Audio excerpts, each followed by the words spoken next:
we're talking The Little Mermaid. Alan, you saw The Little Mermaid last weekend. Yes. I'm very excited. My daughter. It was a daddy-daughter day. And by the way, I was invited to the same screening, Yeah. and I didn't go to that screening. You know why? Why? Because I don't care. Because I really don't care. I think all the Disney live action is soulless corporate garbage. Okay, so you're basically giving my review for me right now. I haven't seen the movie, and this is what I think. And I don't maybe. Hi, Dad, I miss you. Maybe that's what your daughter thinks. I don't know, but I am not a big fan of the Disney live action films. I think that the live action remakes, they'll never be as good as the originals. They're just going to remind you that those movies exist and that you'd rather be watching them. But Alan, you saw The Little Mermaid on Saturday. You can, I'm sure you could talk spoilers. Yeah, yeah. Embargo's over. Embargo's passed. My review's up online. What did you think of The Little Mermaid? Gosh, it's hard to review this because there's a better version of this movie, and it's the original classic. Look, I could have written this review a week ago after hearing the soundtrack, and and it pretty much confirmed everything I felt about this movie. It's not good. It is just a waste of time. Let me get to the biggest thing that no one will really talk about it. But this movie is 2 hours and 15 minutes long. The kids at my screening, they were screaming. They were squirming in their seats because this movie was going on forever. This is their target audience, these kids. And they made a 2 hour, 15-minute movie, and they were getting bored and anxious at the end of it. The lady who I talked to, one of them, she had to bribe her child to buy her a toy afterwards just so that she would calm down and sit. This is how long this movie is. It's and I'll tell you where they stretched it out. It's that moment when Ariel gets her legs and goes on her adventure with Prince Eric. They just stretch that thing. There's two songs. There's two songs, for crying out loud. And these songs are not, it's not Howard Ashman. It's Lin-Manuel Miranda, who I know could do a lot better. But these are ballads. And I'll tell you, the Prince Eric gets a song. It's something about the great beyond or something like that. He wants to go across the great beyond. He sings it walking down this path to the ocean, and he's just emoting all over the place. So I'm just telling you that the things that made the first one so great, the Howard Ashman, Alan Menken soundtrack, they at least they're in there, but the things they add, the things they change, just do nothing but ruin this movie. Let me just start by saying here's the two good things about this movie. Melissa McCarthy is very good as Ursula. She's got the Pat Carroll swagger down. She's got that evil voice. I didn't think she could pull it off, but she did. The other thing that was good about this movie is the Kiss the Girl song, because they developed it into an actual love song to where you kind of believe that the two want to kiss at the end of it. Other than that, this movie sucks. There's a lot of things to talk about, and I only got through half of it in my review. One of the big things that you're going to notice right off the bat is the CG is horrible in this. They literally pasted faces of the actors on computer animated bodies.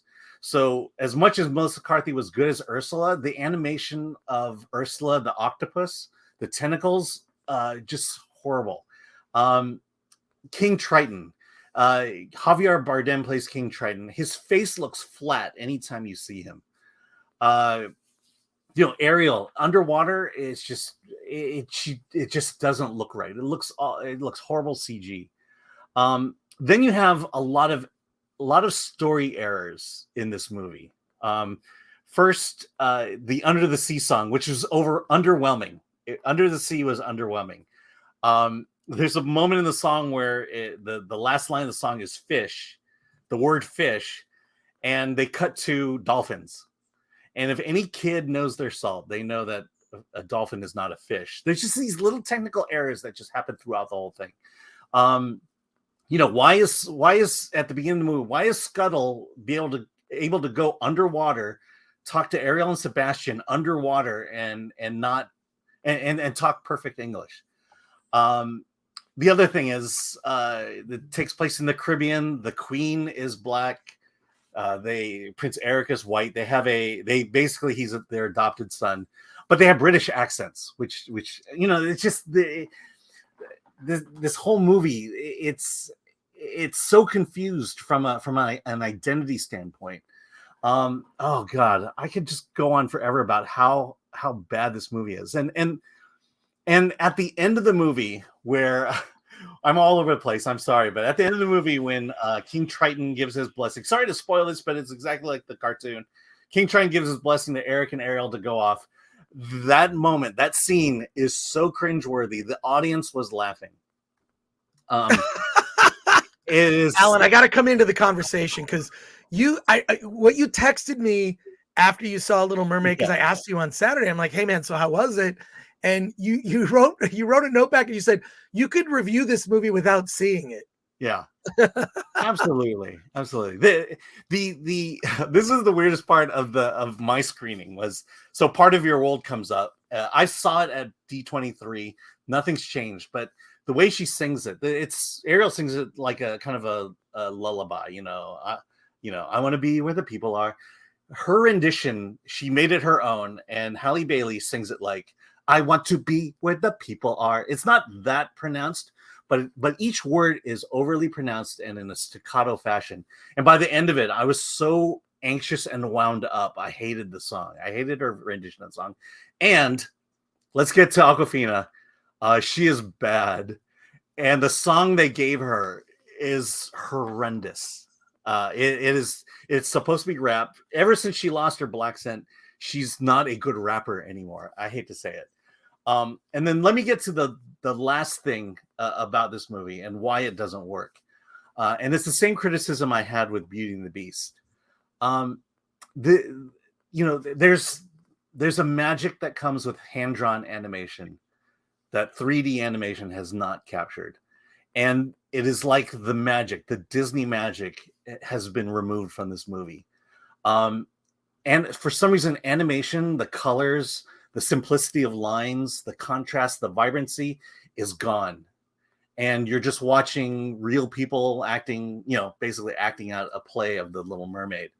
And there are things you can do better in hand-drawn animation that live action film has not been able to do. And in this case, it's not there. Under the Sea is, like I said, it's underwhelming. Part of it is because it's a song that should be about fish, and it's about crustaceans, it's about seaweed, it's about everything but fish.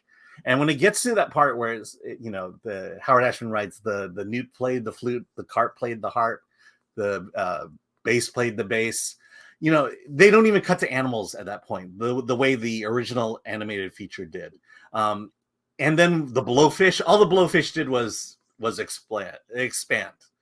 And I'm like, they've just cut the heart out of the original feature. And I'll say this, just forget this movie, watch the original watch the original animated feature. Don't take your kids to it because your kids are going to get squirmy at the 90-minute mark. Just take them back to the original. It's so much better. It's so much more well done. So man, I hated this movie so much. Wow. And it has nothing to do with the fact that it's Black Ariel. Right. Yeah. I actually think that Halle Berry, what I've seen in clips, it's like Halle Bailey. Halle Bailey, whatever. Halle Bailey. Yeah. She seems fine. I don't have a problem with her at all. It's the whole concept behind it. I'll just say this, and I am seeing it on Thursday. I don't expect that my opinion will be much more different than yours. However, this should make people angry. Mm-hmm. You're taking a lot of these classic Disney films are borderline works of art. Yeah. The original Snow White. Sorry? Go ahead. Oh, no, I was just going to say, this movie was the beginning of the Disney Renaissance. Yes. At the very beginning. Exactly. In the early, was it late 80s, early 90s? Late 80s, 89. Yeah. Yeah, and these are modern classics. No one is saying this now. And the comment you made about how like the mom is black, but the dad is this, but they have different accents, or no, they have British They accents, all but they have adopted. Like I'm like, it reminds me of when I saw Beauty and the Beast, the live action remake, and all the townspeople, and we're like, they're just you're like, well, where is this? Like, where is there like a perfect sampling of the United Colors of Benetton of everybody in a town? And that's in everything modern Yeah. Disney, which is why it's garbage, because the real world is not always like that. Yeah, guess what? That's this little sea village. Somehow it's the point in which all cultures, Black, African, Asian, Hispanic, European, it all comes together in this one location where all the oceans meet together in one point.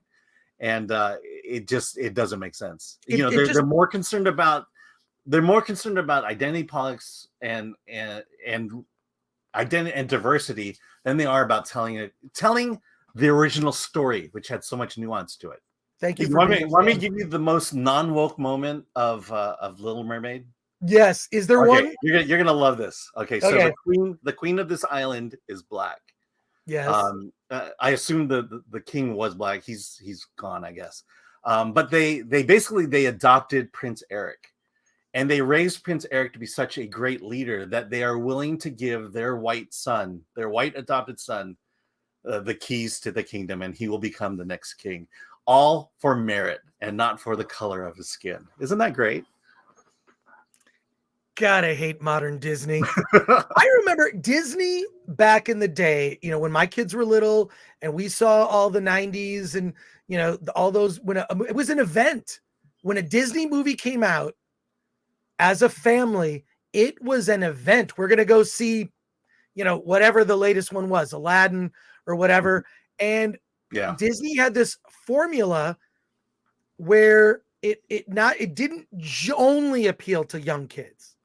It did not only appeal, it appealed additionally to young kids and adults. There was stuff in there for adults, and they kind of figured that out. And they were basically Broadway musicals, but they had well, here's the cute, there's always a cute character, a cute monkey, a cute parrot, whatever it is, like a cute sidekick crab, whatever it was. There'd always be like, here's the cute element, here's the lead character, here's the prince or the princess or what the story is, and they were all like varying degrees of entertaining, but they were for the most part, it's like Disney just rebuilt. There's a really good documentary actually that's on there are a couple actually that I don't know if they're on Disney Plus, maybe they're on YouTube, about kind of the rebuilding and reinvigorating of Disney animation. This is the exact opposite of that. Yeah. This is the exact opposite. This is now spiraling into obscurity and irrelevance. That's what the Disney company is becoming, which is why you're looking at like Elementals is coming out. Yeah. Do you even know what I'm talking about? Yeah, I know what you're talking about, the Pixar movie. The Pixar movie Elementals. We got a new trailer for it. Let's just say that. Yeah, there's a new trailer. Nobody cares about this movie. Have they anthropomorphized elements and they have feelings? That's the joke is with every Pixar movie. It's like, it's like this, but they have feelings. It's toys, but they have feelings. It's cars, but they have feelings. It's like, all right, that's kind of after a while it just gets redundant. Were there any weaves floating around? So here's the weird thing. Okay, so King Triton has 7 daughters from the 7 seas. Sure, a very diverse set of daughters. So that seems to indicate that Triton had 7 wives, each giving him a daughter at relatively the same age. What happened to those 7 wives? What did King Triton do to his 7 wives? Just leaving it out there. Yeah. Well, I smell a polygamist, so